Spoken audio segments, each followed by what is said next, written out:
News portal করি, আমার নিবন্ধন লাগবে কেন? আমি যদি খারাপ কিছু করি আমাকে রাষ্ট্রের আইনে ধরো। ওইটা না করে তারা করতো কি, নিবন্ধন করতে হবে। নিবন্ধন মানে আওয়ামী নিবন্ধন। আমি এমন কিছু পত্রিকা মানে অনলাইন পোর্টালের নাম জানি, তারা ওই ধরনের নাম দিয়েও রেজিস্ট্রেশন দিয়ে দিচ্ছে।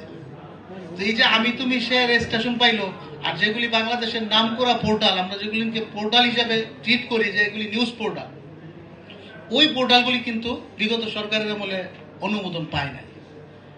আমি আমার সাংবাদিক নেতা ওনার কাছে অনুরোধ করব যে যারা অরিজিনালি সংবাদ মাধ্যমে কাজ করে এবং সংবাদ প্রবাহ নিয়ে দেশের মানুষের উপকারে কল্যাণে পাশে থাকে, ওই ধরনের পোর্টালগুলোকে আপনারা একটু নজরে নেবেন এবং সরকারকে অনুরোধ করবেন যেন এই পোর্টালগুলি রেজিস্ট্রেশন যদি দেয়, তাহলে রেজিস্ট্রেশন যেন এগুলি দেওয়া হয়। ওই আমি তুমি সে পোর্টাল যেগুলি আপনি আর আমি ছাড়া কেউ চিনেও না, জানেও না, একজনেই চালায়, এই ধরনের পোর্টাল যেন অনুমোদন না পায়।